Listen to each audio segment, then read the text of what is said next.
Today's topic is the world economy. We're going to talk about economics, different factors, and you should also hear my speech because it's very important.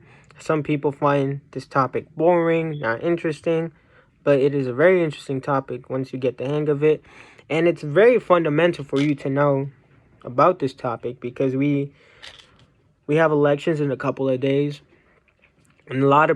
and our president, our current president, has taken a lot of pride in his economy. So you can get a sense of this why economy is important to know now than ever, because our president is always taking credit that the economy is booming because of him. Some things are true, some things are not, some things are exaggerated. So this is why you should be informed in the world of economics so you can better understand and give your own opinion and what you believe. So we're going to talk about third world countries, which are also considered as developing countries. We're going to talk about developing countries. We're going to talk about the richest country in the world and how that country got to that point, which is currently the United States of America. And we're going to talk about how to calculate how much a country has. So if you ever wondered, how do they know how much a country really has? Like, you can't really know, but nowadays we use a method where we can calculate how rich a country is. So we'll talk about that. So starting off with my first statement, third world countries, as they are referred to as developing countries. That's a better term instead of third world, but developing. So we have a lot of developing countries around the world. We have over 150 countries. A lot. We have several countries actually, and we have third world countries. We have third world countries, which are countries that are, in development. Although these countries are extremely rich in natural resources and a lot of things, produce, natural resources, but they don't, due to certain circumstances, as they can have a corrupt government, they can have etc. amount of issues in the country. A lot of issues go into a country's downfall.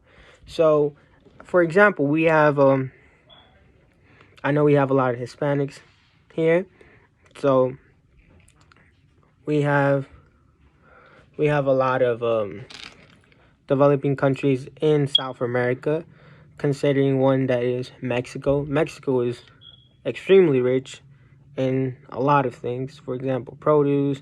They're main exporters of a lot of things, like, for example, fruits, vegetables, some being avocados, a lot of different fruits and vegetables. They also have they are rich in petroleum, natural resources, minerals, gold.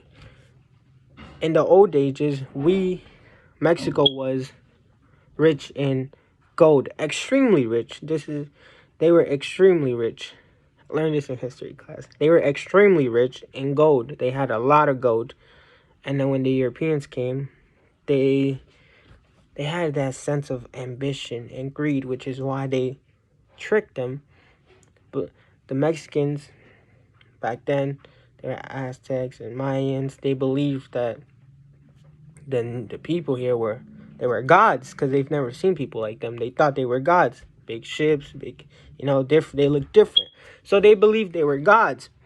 So the Europeans took advantage of that, stole all their gold. It was a lot of gold. Right now, it would probably total to maybe the billions, probably. So, and we have a lot of other countries. For example, in Africa, there's a lot of countries. The Republic of Congo, there's a lot of countries. Nigeria, a lot of countries that are rich, like rich.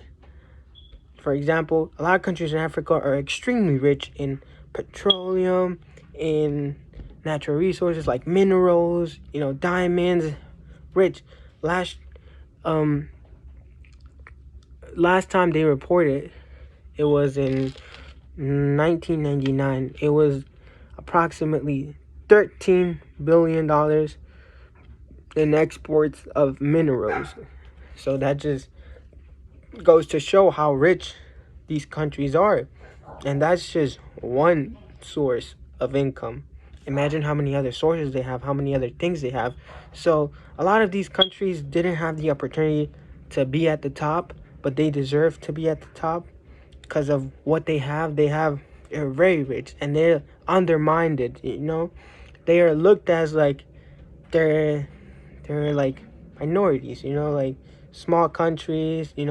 Which is a negative way of seeing them because these countries are extremely rich. If the countries had what they needed to be successful, which is a better government or more in this better understanding in the system of the country, they would be they would be in a better place than what they are currently.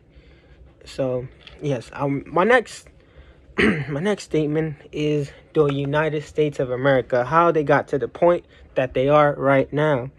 Well, the United States of America, they started off with 13 states and then kept on expanding.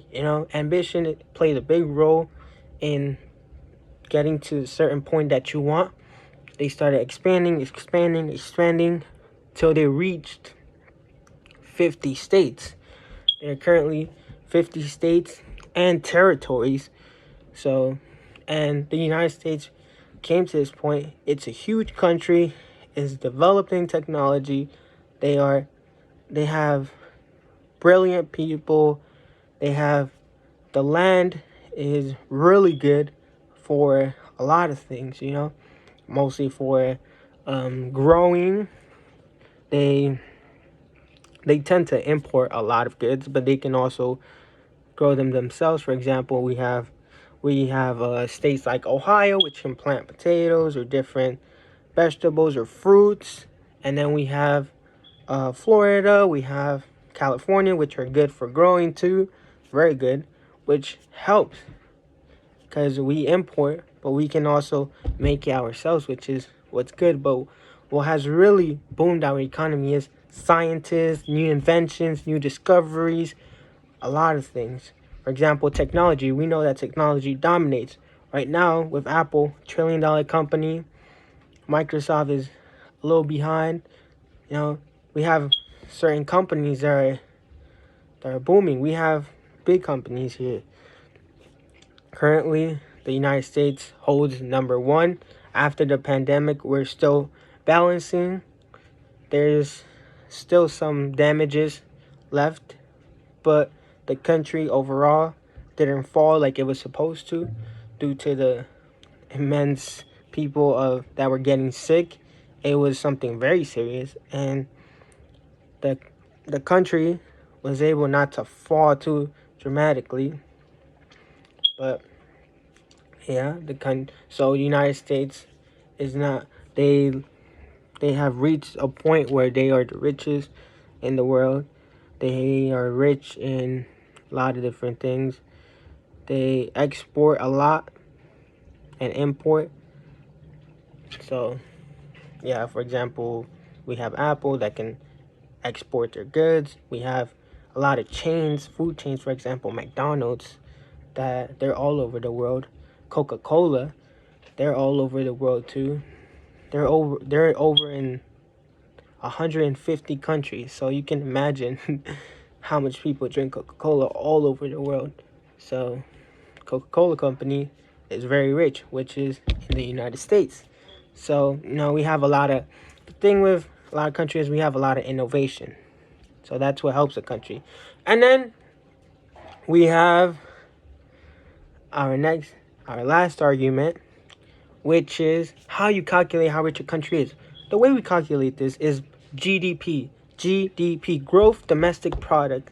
That's how we calculate how rich a country is. We also have GDP per capita, which is we have the amount and divided by the amount of people that we have. So with GDP, we multiply the amount of people we have in the world times the GDP per capita, which is how much an average of how much a person from the United States makes, which is currently like 55,000. Although some people might think that is incorrect, but that's the calculation that they use. And our current GDP is 20.34 trillion US dollars, making us the richest country in the world. If you think about it, if you combine all the countries in Europe, we're like right there. They're like, we're right here, they're right there. So that's how rich we are. You combine a lot of countries. You can combine all the countries in South America, all the countries in Africa, and they still won't total what the United States has. So, yeah, this informative speech was just basically to inform you, the audience, and give you a more broad understanding of economics, and so you can understand world economy. I try to give you 3 different topics so you can better understand each topic and know a little bit more. So, yeah, thank you.